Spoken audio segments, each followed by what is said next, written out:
Welcome back to Trekyards, guys. He is Commander Cockings. And he is Captain Foley. I am. And, that don't phase me. Don't phase me at all. I mean, it's your rank. Why would it? For a while now. Yeah, exactly. Exactly. Are you You're saying gonna call me Commander or something, and then be like, that don't phase me. But... Are you trying to phase me by mentioning a phase? Have you got the Yes, Medium and the phase, fact Stuart? Phage. Oh, damn. Yeah. Almost works. I'm just phasing you by, rubbing it in that you haven't been promoted to captain yet. So there you go. Are you Although in phased? these uniforms, I could just sew a new rank braid in. We're talking about phasers, specifically the TOS phaser. I happen to have one here. I've got multiple TOS phasers, by the way, but this was the closest one to me when we started recording. So, And by that, do you mean, Stuart, the Star Trek Prodigy visually rebooted phaser? Because we know in Discovery they did new stuff, Strange Worlds did new stuff. They just update stuff. So I'm assuming you mean this is a totally different or 30% difference, a different phaser, right? It's not different at all. No. You're phasing me, Stuart. Yeah, I mean we'd seen a blurry version of this in a long shot in the trailer, and we're like, ooh. But seeing the still frame of it, that's a TOS phaser, Stuart. 100%. Yep. It does seem a little bulky though, a little big. It almost looks like the Explorer set that you could get in the 70s. Yeah, with a slightly chunky one. Yeah, exactly. I don't want to talk about it, yeah. But I do think, and I said this in a previous episode, we don't know how tall the species are, because we're dealing with our kid characters here, so everyone is not the height you expect, and so they aren't necessarily, so there's a little bit of caveat there anyway, plus the animated scale anyway.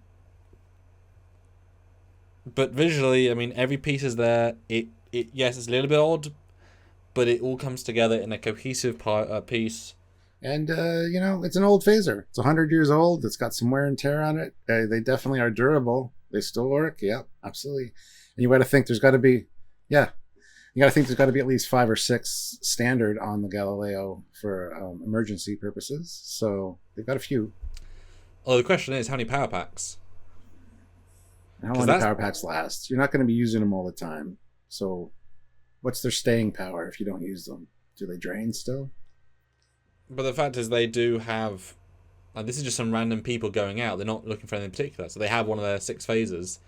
Although I'm assuming, given they have a working view screen, they can probably recharge power packs. Working view screen. Yeah, they do have some tech because their Enterprise, the new Enterprise, is another ship of sorts. So they do have technology, just not Federation tech. Well, they have Federation technology, but you know what I mean. Literally, yeah. So. Now, the only thing I'll note that is very hard to see if you zoom in, I noticed this for the tricorders, I believe the communicator as well. There's a cable. There's 2 cables going out of the Type 1 into the emitter of the type of the main thing. A little red, a little black wire. So I'm assuming that's to tell us that the thing had to be hot wired years ago to keep up and running. I didn't notice that until now when I zoomed in, and yes, you're absolutely right. Could be that, you can't separate the phaser one from the main body now anymore. So that's not an accident, but it, as things go, they've wear and teared it with wear and tear. I kind of they had to bypass most inner circuitry to make it work. They just literally have a little 2 wires that connect to the emitter. It transmits it back. It's like, oh, jerry rigged. I like it. Good call out. Did not notice that. Mm-hmm. If you hold up your phaser again, I believe I associate the front emitter, being this lovely shiny. This one's dull as hell, and I like that because that's how worn it is. The metal's kind of just become gross and dull. But the next shot though is we do see the first phaser that the original chap had, and that you can directly compare, Stuart, to your one, and we'll see some other shots in a second. So this is the one with the guy's uniform. And that's that one. So yeah, definitely bulky. Yeah, it's way bulky. It's very much like that adventure play set that you could get in the 70s, which is weird. I love the tape or whatever that's on the handle as well. It kind of reminds me of the one from Final Mission and TNG. You got the Star Trek 3 phaser, but with the leather wrapped handle. And compare the handle for a second. It's not as smooth. I'm assuming that's a makeshift power pack they've made and kind of stuck in. Okay. In So I full felt like disclosure, I added this black stripe. I hated that there was all just one color, so I've added this black stripe down the middle, just for the record. But let's compare now to two shots from the show, roughly matching the angles. Now, this is fascinating because two different angles of the same prop, two different feelings of how bulky they are. So interesting to put into perspective there. Thoughts now side by side, although you literally have one in front of you, so it's a little bit different with this normal comparison because you have one. Yeah, it's a weird choice that they made for the look of the one in Prodigy. Honestly, there's a few things that don't quite jive, like the curvature of the main body that goes into that back part. It should all be like one smooth piece. It just doesn't feel like it. It feels like it's been segmented. It could have been damaged and maybe repaired. Hence why there's the tape or whatever it is on the handle as well. And as you mentioned, the jury rigging on the other phaser. So who knows? They could have needed the power to try to... Maybe they try to pull a Scotty from Galileo 7 and tried to get the ship flying again or fixed. Because you wouldn't just give up right away. It would take time, right? So, but this is interesting. So there are two different phasers in the same camp. The one on the right has that glint still of the reflective metal on the front because it's not been used. It's been kept in a case. The one on the left is dull as all hell, which is very subtle but true. But perspective, now there must be a slight camera angle, but the one on the right, the way the Type 2 or Type 1 connects in looks flat. It isn't flat, but the one on the left, it looks like a nice curve, as it should be, but that might just be perspective. I think it might be perspective because it is in the case, and who knows. But one thing I've noticed straight away, it's missing entirely the back dial. Both of them are, yeah. Mm-hmm. You would see that on both angles.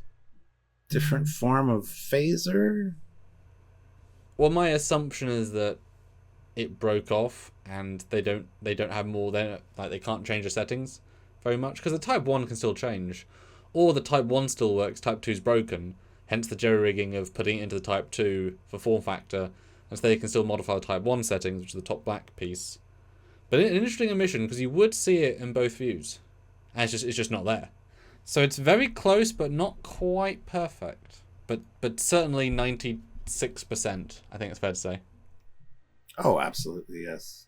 Well, there you go. We've looked at the phaser. It is a little different. It's kind of a weird anomaly, but it's animated. It's close. It's close enough. I gotta say. If you guys hadn't seen the comparison side by side by watching this video, you probably thought it was perfect. So, if you did learn something from watching this episode, by all means, hit that like button. Comment down below what you think about it, why you think it might look different. We want to hear your thoughts. And you can also, join us for lives where we have these discussions, and we will be discussing this TOS stuff during a live very soon. So make sure you get those notifications. Turn that notification bell on. Well, this is a special episode for millions of people, tens of millions potentially, in the Star Trek community of obviously the 50 plus years and also everything in between, because TOS is the first, is the definitive, is the iconic. So this is very special. So we're going to do a full week covering all the different bits. Check out for the communicator. Check out for our first reaction to all the TOS stuff, our breakdown of the TOS stuff, etc. All that's going to come along. And I just want to say one last thing. So anyone wants to cosplay, because I'm expecting to see cosplayers of the green patchwork uniform. All they have to do to make an accurate phaser is rip off the back emitter, add two little wires, and boom, Canon accurate Enterpriseian's phaser. And buy the exploration kit. That too. And sports, of course, the Trekyards show on Patreon monthly. Join the channel monthly. One-time donation at trekyards@hotmail.com. That's the PayPal. Or super chatting during our lives. We love the interaction, we love the discussion, and we love the nuance you guys can bring in. Or super thanks on any video. Literally, if you like TOS, we'd love to get $1 from you right now. It all mounts up and it helps us do these sorts of show contents we'd love to do. Thanks in advance, and thank you, Prodigy, for bringing TOS back. We've missed it since, 2004, because, my God, Jim. They've ignored it for a long time. It's not dead. It's not dead, Jim. Anyway, until next time, he is Commander Cockings. He's Captain Foley. See you guys later.